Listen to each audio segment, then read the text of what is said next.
Welcome to the Infinite Women podcast. I'm your host, Alison Tyra, and today I'm joined by Dr. Zoë Burgess, Senior Research Fellow at the University of West London's London School of Film, Media and Design, and Film Curator at Wessex Film and Sound Archive.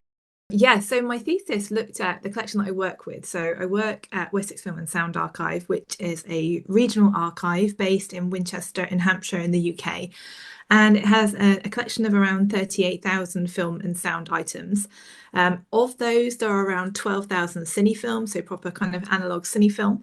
And the earliest item they have in the collection dates to 1895. So for me, I had been working with the collection for a number of years. And I was aware when we were asked questions by researchers who wanted to use the archive that we didn't really know how many women amateur filmmakers there were in the collection. And this was something that kind of niggled away in the back of my mind because I was working with the collection on a daily basis, but I couldn't actually answer in kind of a concrete way that question: how many women amateur filmmakers were there in the Wessex Film and Sound Archive collection? So I decided that I would like to do the research, and I'd been wanting to do the research for a number of years to actually find out and kind of see if we could pin down that number to see how many women filmmakers there actually were in the collection. So basically my research, my PhD research, was using WFSA as a representative sample. And I've been able to demonstrate that the work of women amateur filmmakers is consistently overlooked in archives because of entrenched patriarchal shape practices. During the course of that research, I've been able to evidence how the diversity of female interactions in amateur film within this sample calls for a reappraisal of the linguistic framing around amateur practice. So how we talk about women's work and amateur practice, demanding actually a departure from the more authorial model and instead acknowledging the more democratic features of practice that could happen in the amateur sphere and the fluidity of interactions in that space. The other thing which kind of came out of looking at gender and class within the collection actually was an analysis of technology, which was for me surprising because it wasn't something that I thought I would just be looking at women filmmakers and their work, and it would be kind of a textual analysis and biographical deep dive on all these different women filmmakers. But I actually found myself disappearing down a number of different rabbit holes, as you tend to do with research. And one of those was around equipment and how much it costs to actually get involved in filmmaking in this period. So one of the things that I've been able to find that there's a massive disparity in the cost of cine equipment by gauge. So when I talk about gauge, that's the kind of the width of the film stock we're talking about. So 35mm was the industry standard in this period. In 1922, amateur gauges were introduced, first 9.5mm, and then 16mm, and then in the early 1930s, 8mm. And actually understanding who was using what gauge of cine equipment had a considerable bearing on who was engaging in filmmaking in the first place and the technology they were using. So new evidence suggests that access was not necessarily limited to the incredibly wealthy upper classes. So one of the key findings for me was that 9.5mm film was considerably more accessible for lower income filmmakers, and therefore allowed different people to become involved than those who were using 16mm. And particularly when we're looking at the UK and European context, that's significant because in the US, 16mm was the amateur gauge and became kind of semi-professionalized as the century drew on. But 9.5mm was incredibly successful elsewhere and was up to 2/3 cheaper than 16mm. So one of the significant findings for me was, which I hadn't expected, was how much of the work was about actually the mechanics of the archive as well. So how this causes problems for women's visibility. And while I was thinking, yes, I'm going to come up with all these lovely biographies and it'll be wonderful, what I hadn't expected was how much I was going to have to unpick how the archive was kind of invisibilizing women's work, inadvertently, all accidental. No one's ever done anything deliberate necessarily. But even how we think about how women's work is spoken about before it reaches an archive, and the messages that are passed on by depositors and how these are transmuted into fact by the archive when those items are handed over to an archive.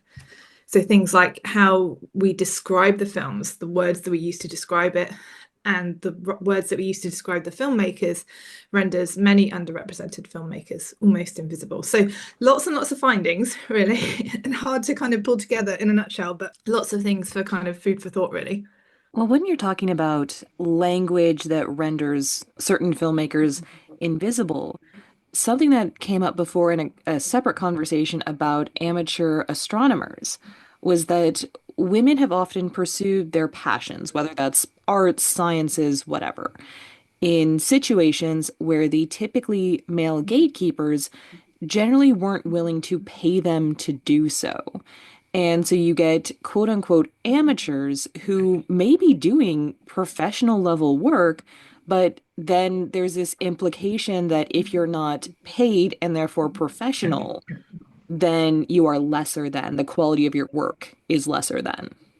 Yeah, that's a fantastic question. And I think that really speaks to kind of the different levels of value we attribute to certain types of labor and I obviously focus on amateur film and the labor attached to that, but I think it's a wider question around how we label things and what that means for the value that we place on them. And often the term amateur is used as in a derogatory way as well. So it's associated with kind of being a hobby, from the French to love, amateur, and actually this sense of it being a craft that people should do just because they enjoy it and just because they want to do it and really shouldn't be paid for it.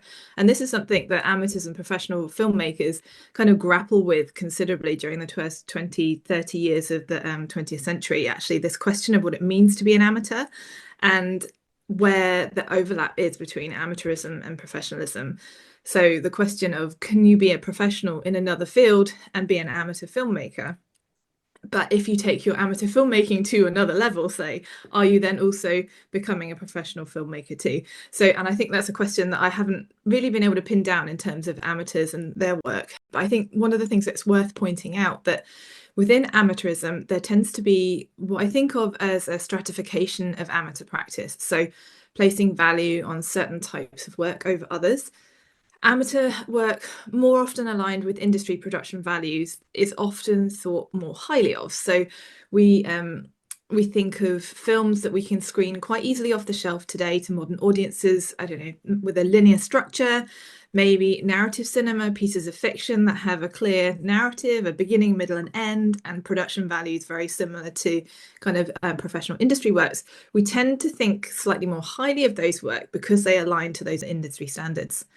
Amateur work that's purely domestic tends to be thought of at the kind of bottom of the pecking order and tends to be spoken about in quite negative terms, particularly if we're thinking of film as high art. And I think one of the things that I struggle kind of intersection in working within film studies is that we do tend to think of film with kind of high production values as kind of the epitome of high art in film, and that's what's good about film is all these wonderful high production values, when actually in domestic film those things are often absent, but it doesn't mean the work is any less valuable.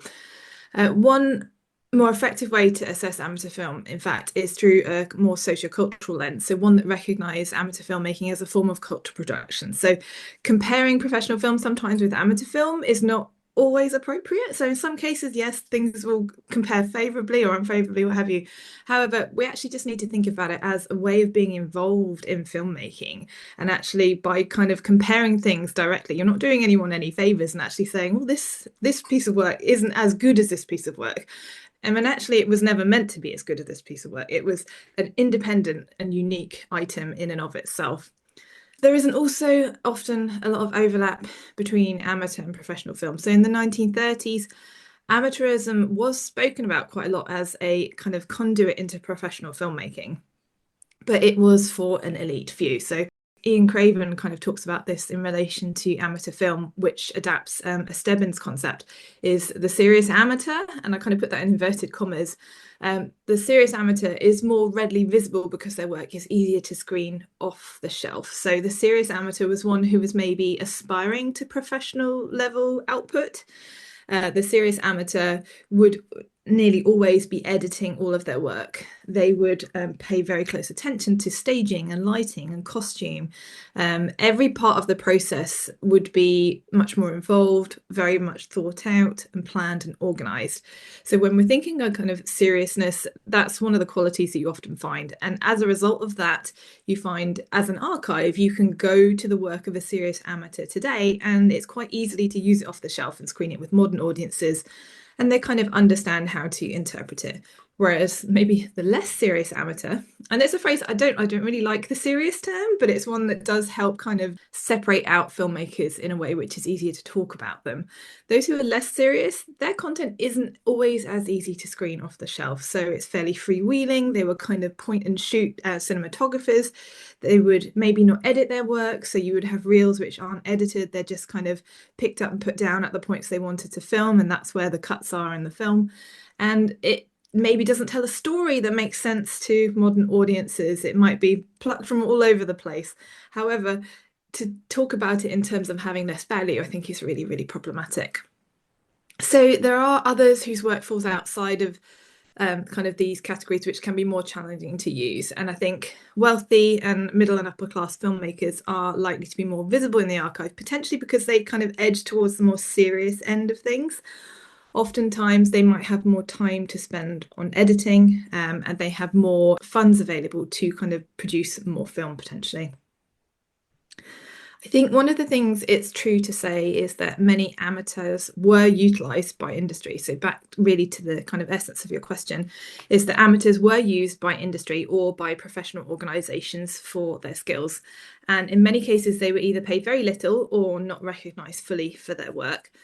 But I think it's also important to note that some amateurs had been known to turn down money on principle when they were asked to do things because they literally were doing it for the love of it. So it really depended on the individual and how keen they were to kind of push their amateur filmmaking as a facet of their professional selves, on whether they would accept money for that. Within the sample that I work with, I didn't actually find any women who worked on industry projects. So because I was focusing on amateurs, obviously I didn't start from industry and work down. I was working with the amateurs and working up. So I didn't find anybody who was kind of being borrowed or employed or contracted to work on industry projects. So I can't say from the sample that I looked at if that was the case.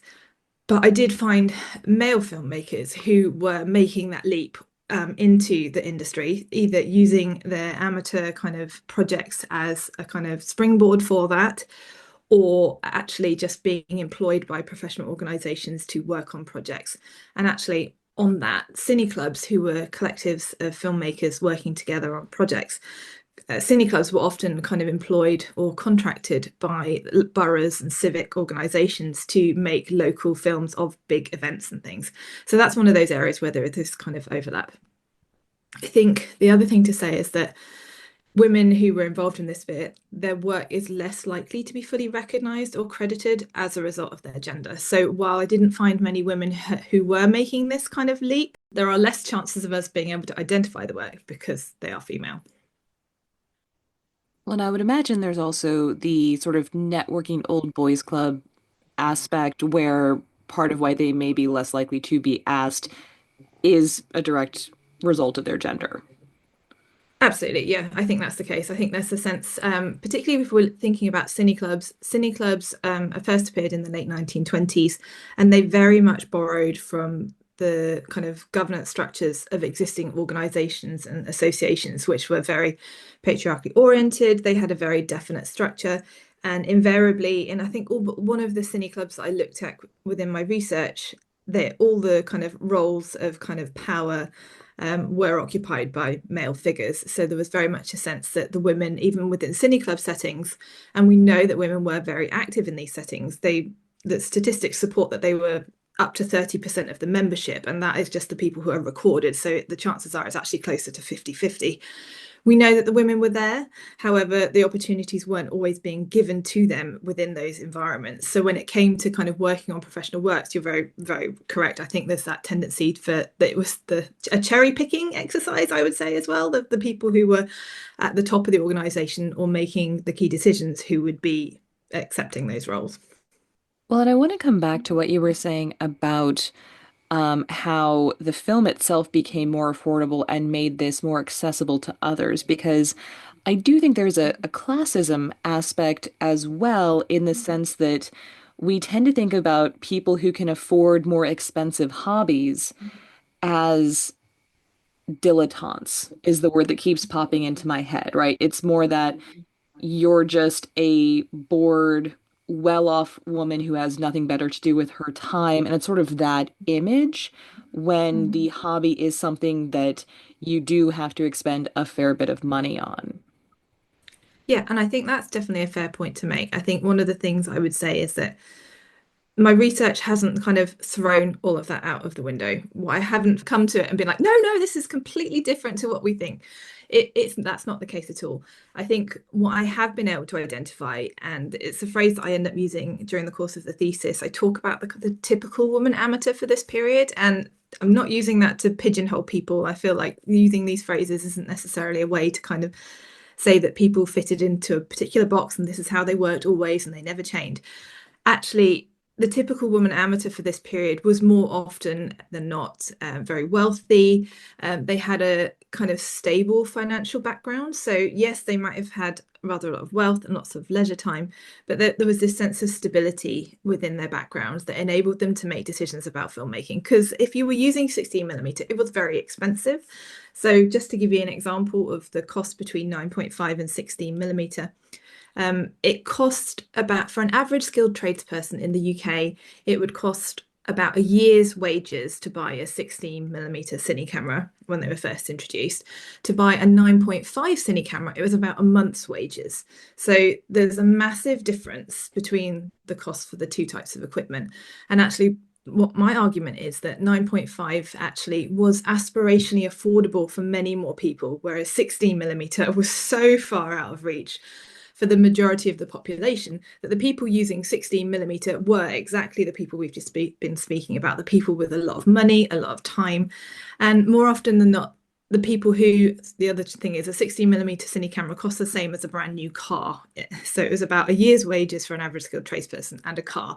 So the people who were using 16mm in the UK in those early years probably also had a car as well as the cine camera, whereas people who are using 9.5 are more likely to have been able to save up for that 9.5 camera or use some money they've inherited or that kind of thing. So there are these typical women amateurs. But what I've been able to identify, in addition to these women, is that there are many more women using cine in slightly different ways and coming at it from slightly different angles. So they don't necessarily all have these same backgrounds, but they have these windows of opportunity where they adopt cine as a means of navigating the world around them. So one early example is Louisa Govan, née Butler, and she actually is the earliest woman I've been able to identify during the course of my work. She came from a middle class family. Her family were kind of a doctoring family. Her father and grandfather had been surgeons. They were well off. They didn't have a huge number of domestic staff. So one of the key indicators looking at biographies is quite often identifying how many domestic staff families had in the early years of when the children were born, or when these women were born.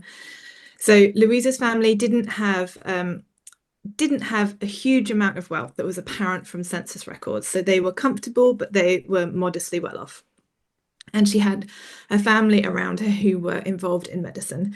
Now, Louisa trained, we believed, to become an apothecary's assistant, which in the closing years of the 19th century was essentially kind of providing primary care to individuals. She was essentially being a GP, but she wasn't allowed to be a doctor because she was a woman. So she was providing this care. And she trained in this area, so she had kind of lab training, so she had access to chemicals.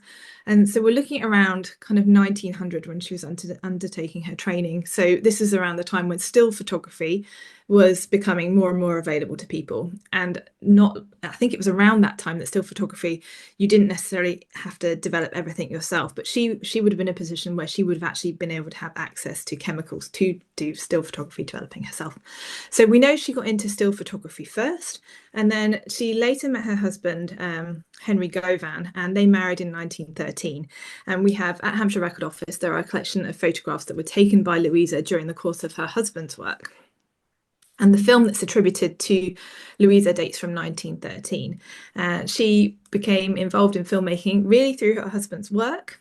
So she was, I guess, in many senses, working as a professional in the medical industry. And that's how she came to filmmaking. She wasn't necessarily doing it for leisure. There was a very specific purpose to that.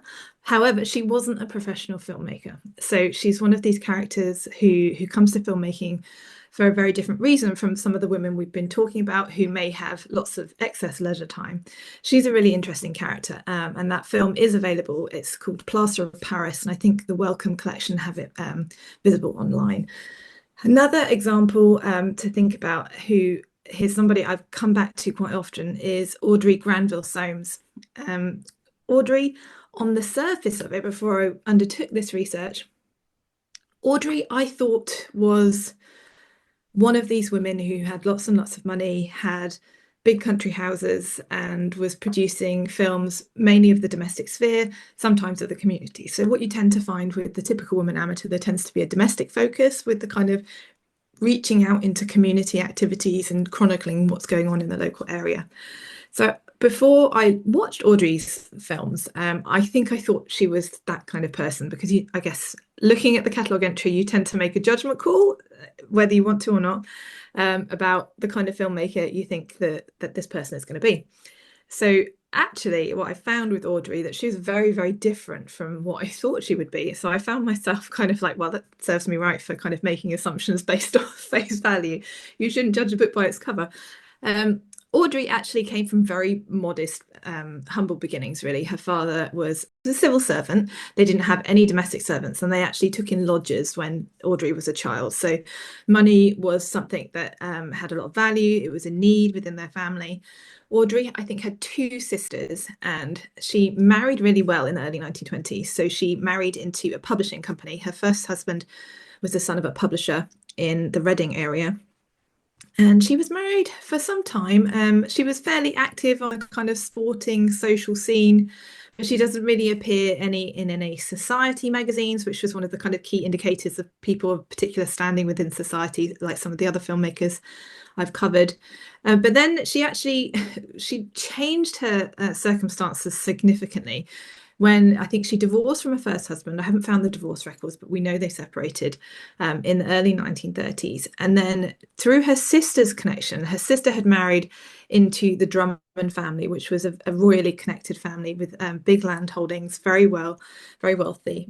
And so her sister had married into this environment, and Audrey managed to make a connection as a result of her sister's new marriage. So then Audrey married incredibly well. She married into a family. She married Ronald Sloane Stanley, who was active in court circles, so they had connections to royalty, and active on the yachting scene on the south coast as well. So she significantly changed her social standing as a result of this. And it's at this point that she starts using cine. So she married Ronald in 1937, and it's around that time that she acquired her cine camera, and she starts using a 16mm camera almost straight away, and almost exclusively color film, which was incredibly expensive. So I keep talking about things being expensive. Black and white film was more affordable than color film. So for the 1930s, if you find a filmmaker who is using lots and lots of color film, it automatically tells you a little bit about their financial background. You can understand what they were spending their money on, what their priorities were. Audrey actually toured with the Duke and Duchess of Sutherland, George Leveson Gower, who's one of the first chairman of the British Film Institute. So she toured on his yacht with him and his family, and she charts her travels in the films that she makes. And actually what we find is that Audrey was kind of using the camera as a way to kind of mediate and navigate these social situations. So she's there capturing the people that she's traveling with, who would have been kind of new social superiors in many senses that she was trying to integrate with. So the camera for her serves this purpose of kind of connection and withdrawal. So she's connecting with the people that she's filming. They're laughing and joking with her as she's behind the camera, but at the same time, she's kind of at one removed from them. So it kind of provides this kind of safety barrier, this safety net, which I think would have been a really helpful tactic for her to kind of begin to integrate into this new social set. Because I imagine, obviously I don't know because I haven't spoken to her. I imagine it would have been quite intimidating, kind of really kind of introducing yourself to this entirely new echelon of society. And actually having the cine camera seems to have been her way in. It was this way into integrating, involving herself into these social situations. So I think she's really interesting as a character. One of the key differences that there seems to be between professional and amateur is that you tend to have fewer resources allocated, which obviously isn't a big drawback if you are someone who has a lot of personal resources, but there's also more freedom from what I've seen. Yeah, absolutely. I think it's Patricia Zimmerman talks about amateurism being inscribed with freedom, and there is this sense that as an amateur, you can film whatever you want to film. It's completely up to you. If it's something that interests you, you can point your camera at it and shoot. Whereas I guess within the industry, you're told what to film, and there is a structure that you're filming to, and it's more often than not your resources that you're using. So having that sense of being able to determine what the finished product will be like as a result of your own choices and your own resources, I think is really interesting. And I think the resource element, again, coming back to that again, is also really interesting because I think one of the things we tend to do when we're talking about film is making, if we're doing a textual analysis of a piece of film, we don't need to think about how much it costs necessarily to produce that shot because that would have been accommodated within the system that funds that work. However, when it comes to amateur filmmakers, everything had a cost associated to it, and there was a direct line between the cost involved and the person making that film. So it was their money, their choices were leading to things happening.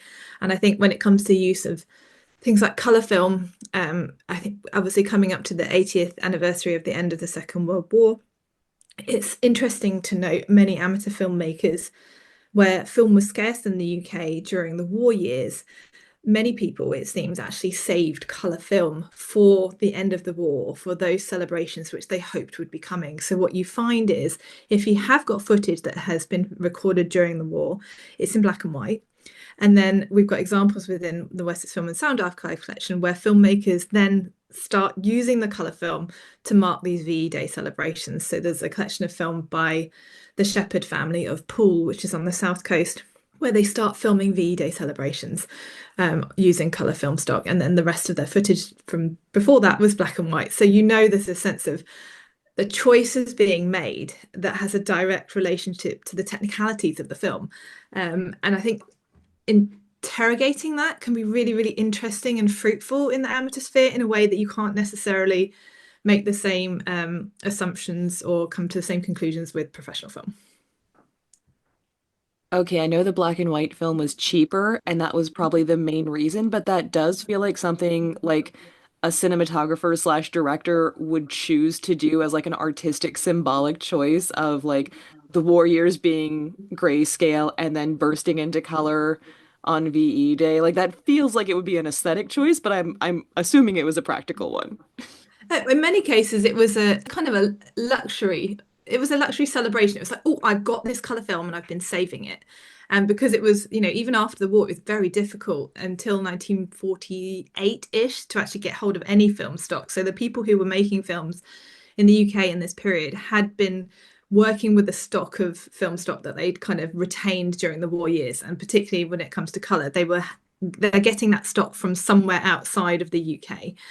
Even before the war, there had been a sense of it was easier to sometimes import things than it had been to kind of get things through the assumed routes in the UK. So you have to interpret the kind of the background to these choices with amateurs a lot more, or there's much more room for interpretation to kind of understand the route to making that choice. So yes, that there probably was an aesthetic choice as much as anything, because VE Day presents a wonderful opportunity for kind of colourful shots of banners and street parties and that kind of thing. So there is an aesthetic choice there. I definitely think that's still there as well with amateurs. But I also think there's a sense of actually we need to kind of understand that there were other choices at play as well, and those things are significant within amateurism. And so going back to the professional amateur distinction, how does that impact their reputation at the time and then their legacy in the years following? It's very difficult to understand where the amateur stand would have stood in the time, because I think the way amateurism was viewed also changed over the period that I looked at. So when we think about kind of the word amateur and how it was used, say, in the 1910s in the trade press for the cinema, for example. Amateur tends to be used in a very derogatory way to talk about exhibitors who were kind of amateur exhibitors who were trying to put on cinema shows in their small venues, who weren't professional kind of cinema exhibitors, and they weren't doing necessarily a great job of it. So there was this association with amateurism, kind of grounded in these very early days of cinema, that it was a negative thing to be. However, once it became much safer in the 1920s, when with the introduction of reversal film stock, the amateur changed. It went from being, there's very much a discussion in the 1920s into the early 1930s as amateurism as a conduit to the professional film industry. So with the kind of the massive boom in popularity of the cinema, there was this sense that anybody could maybe make it as a movie star or could get into the film industry. So in the 20s and early 30s, there was this very much this enthusiasm of cine clubs being the way to break into the film industry. So rather than necessarily knocking on the studio doors, and there's one, I think it's a chap called Walter Webster, who was a columnist in one of the tabloids, who talks about people from the provinces not being able to afford to go up to London and knock on the studio door, but you could join a cine club in your local town. And this would be a really good way to kind of break into the industry. And he actually speaks about it in those terms. So I think the way that amateurism was viewed definitely changed in that period, because I looked up to 1950 and it goes through this transformation. I think one of the overarching things to think about when it comes to legacy and the survival of these items is that amateur film wasn't always valued in the way that it is now. So it wasn't always collected. I think in the late 1970s, after the Brighton conference, where there was a massive impetus to archive film and collect film, and then subsequently in the UK, the formation of all of the different regional film archives, there was definitely a sense from the late 1970s onwards that actually we needed to conserve and collect amateur film and all cine film, really, because it was a precious thing and it was disappearing. So a lot of early professional film, for example, disappeared, has been lost as a result of things being melted down and recycled, particularly as a result of the First World War. Whereas amateur film, having really appeared after the war, was always kind of floating around. But I think people didn't necessarily think about it as valuable until we were kind of triggered to do that in the like 1970s. So there was a massive uptick in collecting of amateur material from that point on. Wessex Film and Sound Archive, for example, was formed in 1988. Many of the other regional film archives were appeared in that decade or a few years around it. And so there was this impetus to collect this material. In terms of the value and how we think about the legacy of women within there, I think one of the things that I've noticed and discovered during the course of my work is that actually women's work isn't not being collected, if that makes sense. The women's work is in these collections. It's just not necessarily being acknowledged and recognised in the way that it should be. So one of the trends that I've found during the course of my work is that more often than not, depositors transferring things to an archive would pass on an oral history or an oral tradition of the films produced by their family. And they would always talk about the collection as being the dad's collection or the father's collection or the man. So then the collection would take the name of the man. So if it was Fred Bloggs, it would then be put into the archive as Fred Bloggs' collection of film. We have a collection of film produced by, I'd say, the Turner family, and the attribution was always to Alan Turner. He was clearly the most active filmmaker within the family unit. He seems to have produced most of the footage. However, there are items within the collection where there is a very tiny side note in the item record that this film was produced by Alan Turner's wife. So even in the way it's recorded, the name of the woman filmmaker involved in making the film is ignored. So instead of being Beryl Turner, which is who she is Alan Turner's wife, even in the record that acknowledges that she made a particular film. So we're talking about Vida again, but she she produced a film that showed a VE Day march in the market town of Romsey, and she produced it on Alan Turner's 9.5 camera. So, and this is recorded in the catalogue, but her name isn't in the catalogue. She's just recorded as Alan Turner's wife. And this kind of pattern happens throughout collections that I came across, so that you would have collections which are largely attributed to the male in a family, when in fact you would find, watching the films and looking at the catalogue entries in more detail, that women were interwoven in the production of these works throughout the collection. So in many cases, they weren't just doing one film, they were working together with their husband or the male in the family to produce this. So whether that was swapping places to hold the camera, so you see them appear. If you see the man who is the filmmaker appearing on screen, you know somebody else is taking the shot, right? And that's one of the key things to look out for, actually. If something is attributed in a certain way, bear that in mind and then watch the film and see who you see on screen. Because we know within the amateur sphere that somebody had to be there who knew what they were doing to hold the camera. So actually, by unpicking some of those relationships, what we can begin to understand is actually that women's contributions to filmmaking in the amateur sphere were much more considerable than we have been led to believe, or that we've been willing to kind of just accept, I'd say. So what can we do to improve things going forward? And I think this isn't something just that I've been saying, but I've been working over the last couple of years on a project with colleagues at the University of East Anglia called Women in Focus. And Women in Focus was an AHRC funded project that looked at metadata and women amateur filmmakers and their work. And I was really lucky to be employed to work on that project for a year. And many of the findings that the Women in Focus team came across and came to were very similar to the findings that I came across during the course of my own PhD as well. And the sense that attribution and the language that we use, how that contributes to invisibilizing women within the collection. So one of the things that's also interesting to think about is information that comes from depositors to the archive, because with the best will in the world, more often than not, people convey a history of the films or the filmmaker to the archive.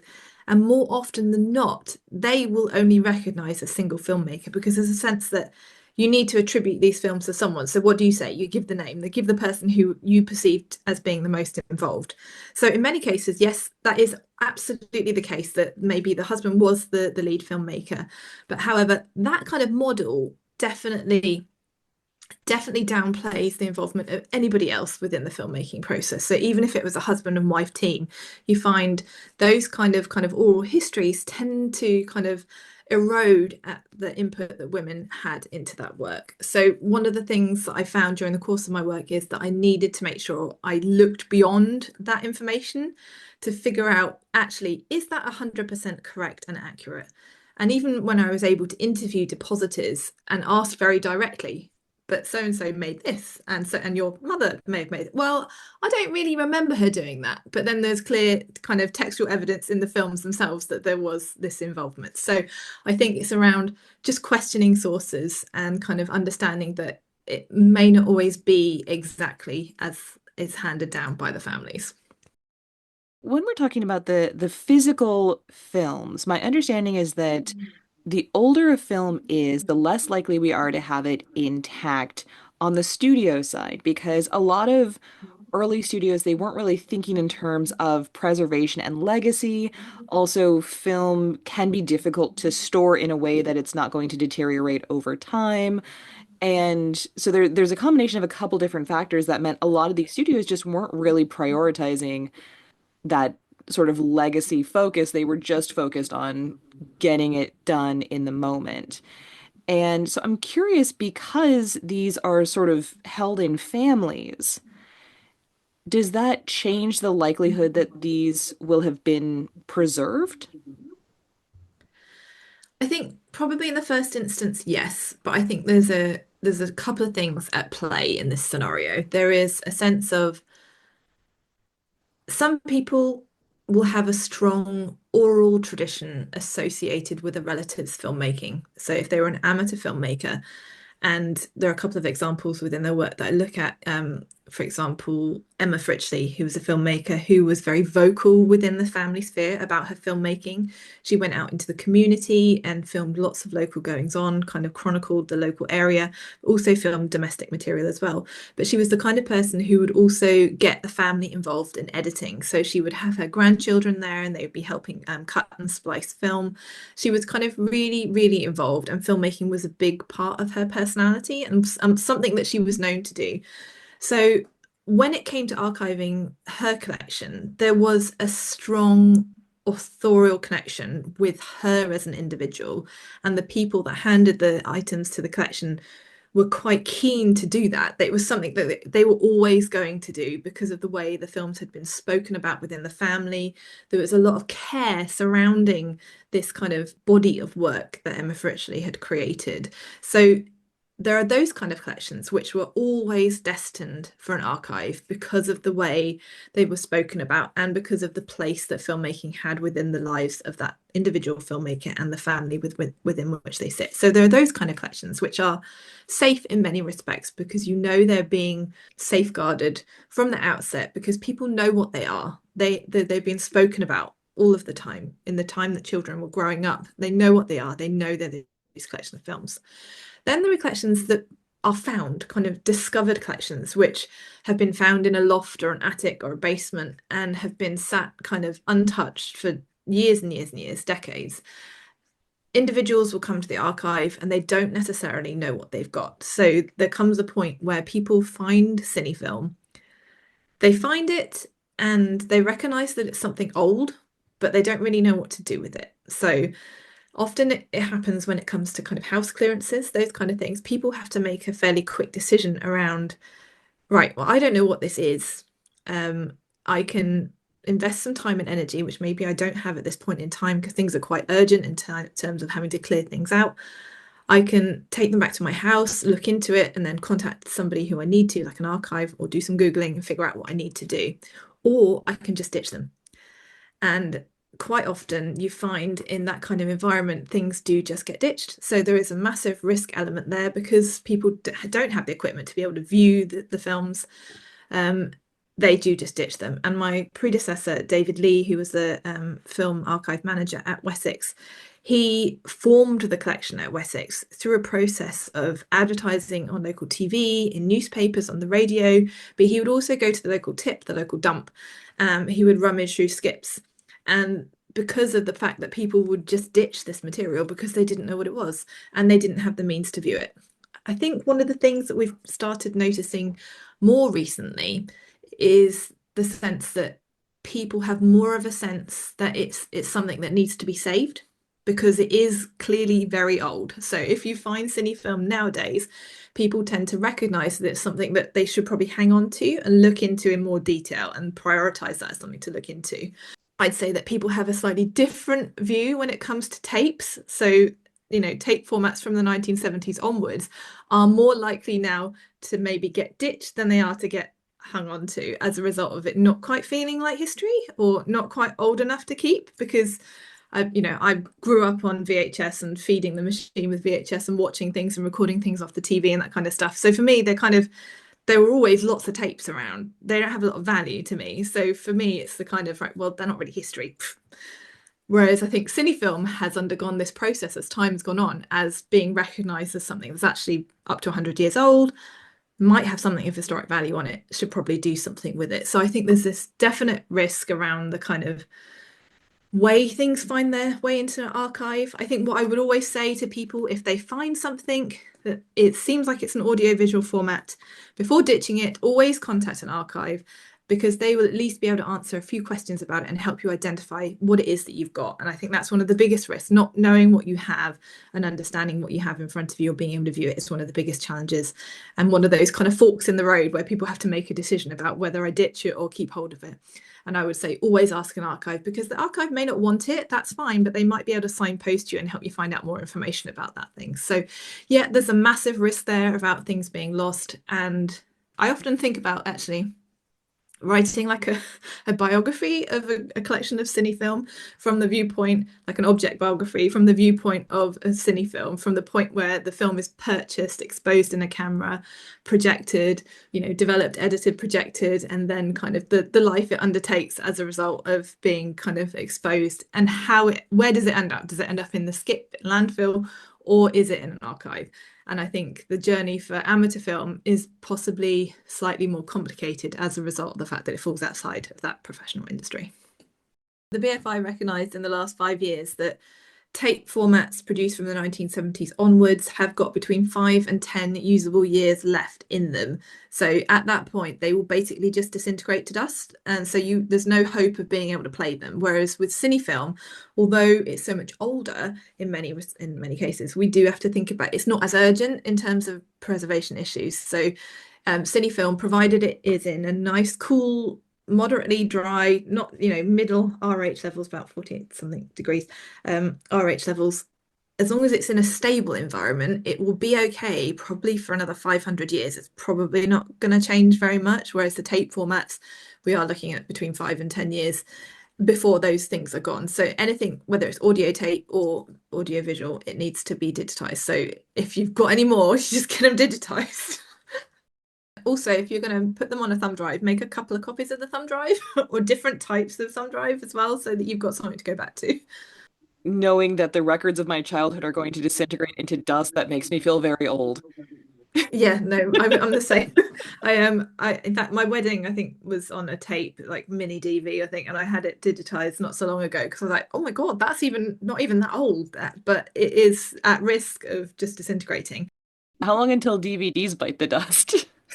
I mean, they will be around, but they're just not very good at playing. So, like the material, like the actual physical item is quite stable, I believe, but the technology to retrieve the information and the fallibility of the record, it's how they skip, they jog, and how annoying it would be if you scratched a DVD and how it would always just skip at a certain point. So you obviously then get that issue as well. And then they're much more challenging to work with actually than just a digital file when it comes to kind of chopping bits out of it and stuff. Love that everything's gotten so much more fragile. Cool. So you've mentioned a couple women in the collection that particularly stood out to you. Are there any others that you'd like to tell us about? There are so many. I think one of the things that I've been working on most recently actually is pulling out some more information about some of the cine clubs that I've been looking at. I've been working with a collection from the Bournemouth Amateur Film Society, also known as Crystal Productions. And cine clubs formed part of my research as a kind of tangent, as you tend to you tend to develop these tangents of research which you disappear off down along with the technology. Cine clubs was one of those because I was really interested in understanding what the gender divide was in cine clubs in these early years, so like the late 1920s, 30s, and into the 40s. A lot of the anecdotal evidence that I'd come across through kind of various different literature and interviews that I'd read was that most people who were involved in cine club talked about it being an almost 50-50 split between men and women in these clubs. And I found that really interesting because a lot of the records didn't really reflect that. So when you looked at catalogue entries for films, it was the attributions predominantly male. It laid with the men. It was the men who were attributed to these work. And women's names weren't visible. And I found that really interesting on several levels. A, because I'd had this understanding that there really was a 50-50 split that was conveyed anecdotally, but also because when you watch any one of these cine club films, and there are a lot of kind of fiction films produced in the cine club sphere, that you'd watch them and clearly men and women were involved almost in equal number in the production of these films, even if we're just thinking about who is on screen. Because in a club environment, if you're on screen, the chances are you were not just an actor in that cine film. You probably were involved in other aspects of production too, because there might have only been 15 of you working on the entire project. So for us to think that actually women weren't involved just because of what the catalogue entry had said to us or what the attribution was really naive, because once I started unpicking it and beginning to understand, particularly with Crystal Productions, that yes, there were lots of women featured on screen, so I was able to identify those women who weren't always necessarily given a credit in the credits at the beginning or the end of the film. Also, understanding what other roles those women might have had within the club. So, by looking at kind of contemporary press and a scrapbook of material that was produced by Robert Torrens, who was the kind of lead filmmaker who, surprisingly not, not surprised, was given the attribution for this entire collection. The collection is under his name, even though the Bournemouth Film Club and Crystal Productions was a mixed group. He has the lead attribution, but we actually discover that the club was founded by him and a woman called Vera Maskey. Yet her name only appears in kind of these fleeting moments throughout the collection. So for me, I think it's really, really interesting to kind of unpick these collective filmmaking environments and think about actually all of the different ways that women could be involved in filmmaking. So we talked earlier about kind of the cost of filmmaking, meaning that a lot of kind of the typical woman amateur who might be involved were very wealthy and had lots of leisure time.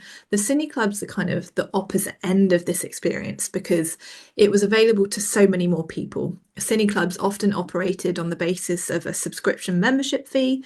So there was a small amount to pay on a monthly basis, and you could go along and get involved in any aspect of the club life. So club life might involve screening films, making films, and then social activities, kind of not necessarily related to filmmaking, but as part of this kind of filmmaking collective.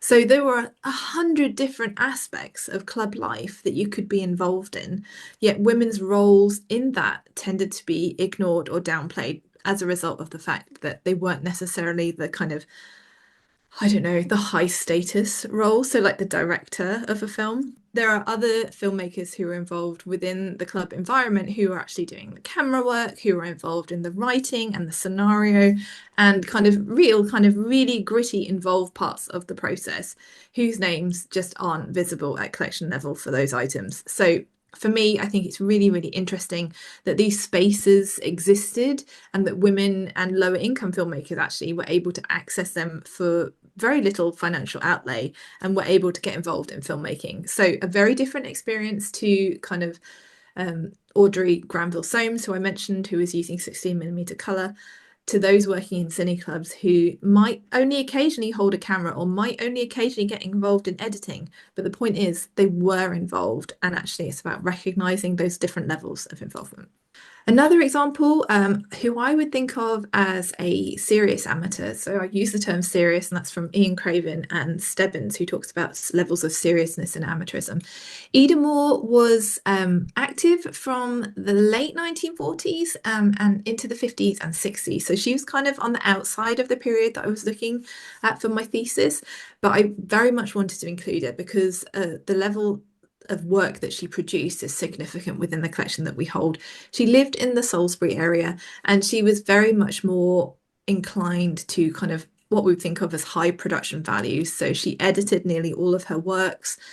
She also was a very keen sound recordist as well. So a lot of her work has been kind of digitized as part of the British Library's initiative to digitize a lot of sound material. So she also would send audio letters to her family in South Africa. And I think that's a really interesting aspect of her practice. So she produced a number of different films in the Salisbury area, which were kind of recording local goings on. And she'd also, in many cases, record a soundtrack to go over those. So one of the things you find with amateurs is that sound, although amateurism was very much ahead when it came to kind of use of colour film stock, for example. So they were using colour film stock more routinely than the professional industry. Sound came much later to amateurism because the technology really wasn't there to support the kind of the synchronous recording of sound. So what you find is people tended to experiment with different methods of recording sound alongside their cine film. And Ida Moore was one of those people. She was a very keen editor, but she was also a very keen advocate for her own work, and she did have a strong voice about it. So she never married. She had a strong kind of authorial presence in how she spoke about her work. And actually, she made measures or took measures to ensure that her work would end up in an archive. So she made connections with the BBC to ensure that her films would be recognised for the labour that she put into them. So she is a really interesting example as a result of the fact that we were able to archive her work as a result of the fact that she wanted them to be archived, which is quite interesting amongst the amateurs that we looked at. On a different vein, people like Dorothy Bacon, who lived in the small village of Bracefield near Romsey in Hampshire.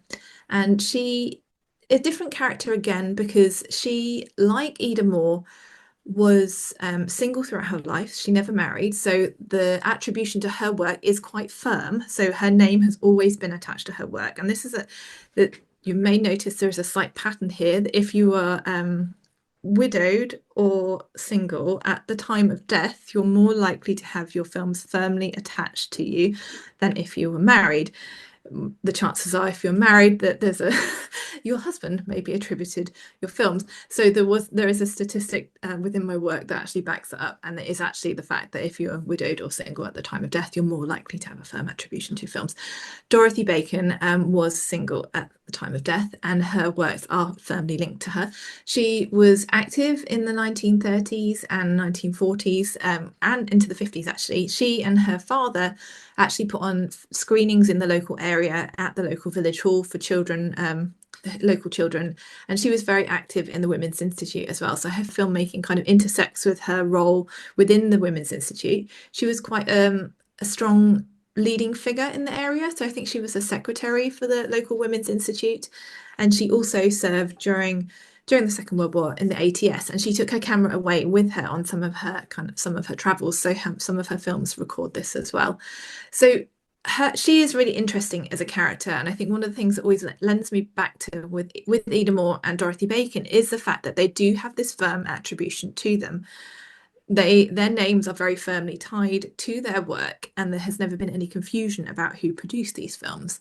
Which, when we go back to Louisa Govan, who I mentioned earlier on, one of the things I didn't mention when I spoke about Louisa Govan is the fact that her name was not recorded next to the film in the catalogue. So I think on the film and the collection of still photographs, there is an attribution written by Henry Govan, her husband, which says "taken by my wife."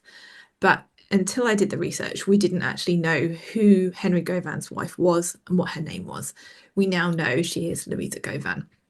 And I think that's really interesting. So I think one of the key things for me is understanding reasons why women have their names firmly attributed to their work and the reasons why they may not, and to ask questions about those records where there is a single male attribution and where we need to do more digging to understand who was actually involved.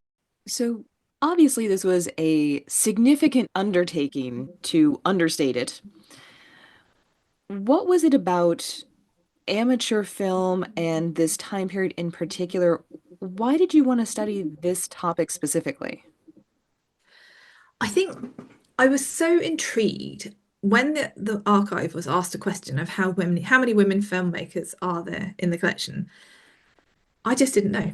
And personally, I felt like I was, oh my goodness, how do I not know the answer to this question? Because I know there are women filmmakers in the collection, and I'd always been attracted to kind of cataloguing their work and highlighting their work when the opportunity arose.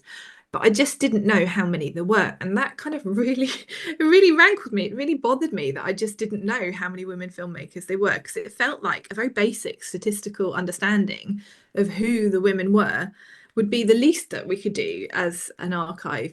So for me, once I recognised this was a problem and had kind of uncovered a number of women through the course of my own kind of digging around, I was very much motivated on a personal basis to kind of really recognise these women's work and identify it where it had not yet been identified. For me, it's a sense that even the women where I've been able to develop case studies, so I've developed around 16 case studies of women filmmakers during the course of the thesis, they are in many cases still fragmented. The stories, their biographies, we don't know everything about them. And that is just the nature of writing women's histories. We do not have all of the answers.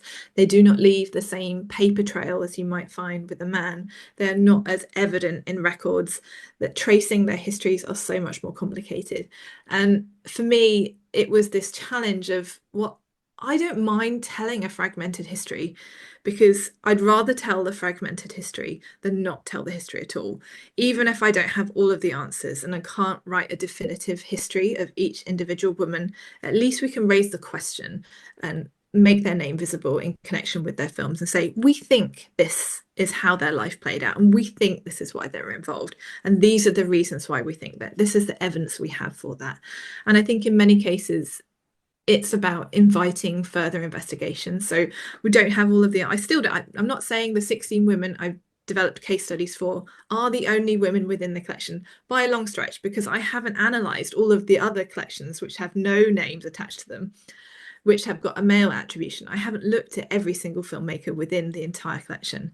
I focused in where I thought there might be female involvement.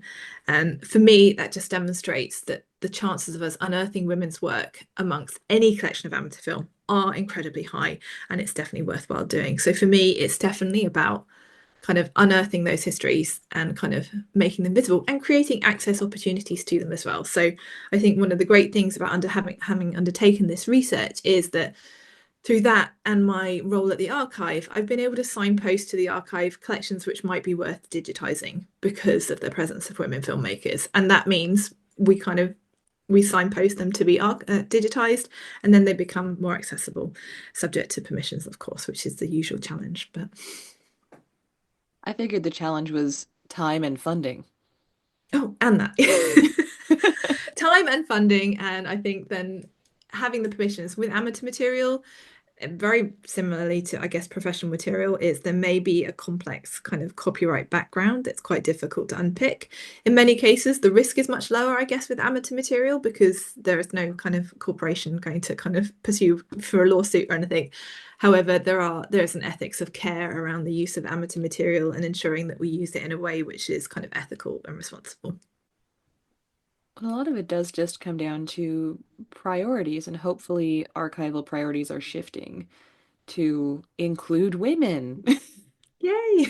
I definitely think the more work we can do on researching and kind of pinpointing these women, it means that they will get bumped up the priority list because if we have information about a filmmaker more than we do over someone else, it's worth kind of just bumping them up to the surface so that we can kind of get that material out there and have more eyes on that material. Because the more people look at it, there will be more opportunities to create kind of find new information about those individuals which we've not been able to kind of find before, even if it's members of the public who come forward who maybe have a relative who was involved in a cine club, for example, who you've not been able to contact. Those kind of interactions are really, really valuable. I do find that invisibility tends to be self-reinforcing because if you don't know what to look for, then of course you're not going to see it. Yeah, absolutely. And I think the other thing, which I hadn't mentioned yet, is that in many cases, there is a sense of women downplaying their involvement, even when you speak directly to women. So one filmmaker, Nancy Beeling, who I interviewed not for this piece of research, but previously in around 2010, I spoke to her directly about her work. And she described her work as being just one film and said that her husband, Frank, was the filmmaker. He did all the filmmaking, really. I just made one film. But it transpired that Frank had given her a cine camera of her own. So she had her own camera and she did produce just one reel of film. But I counted the edits in the film and there were over 200 shots in the reel of film. So it was, I think it's around a 20-minute piece of film, but it was clearly shot over a 2-year period because you can chart the seasons and the different events that go through. So that even in the way she described her own work, she was minimizing her labor and her involvement when she had her own camera, and she was using it at least over a 2-year period, filming different things. And I think that in itself is really interesting. So we need to definitely big up the work that we do and kind of ensure that if we're taking things from depositors and that oral history from depositors, that we actually look at the films in conjunction with those oral histories and kind of say, hang on a minute, yes, so what did that one film look like? And in the case of Nancy Beeling, that was, a considerable piece of work that shouldn't be kind of downplayed. Join us next time on the Infinite Women podcast, and remember, well-behaved women rarely make history.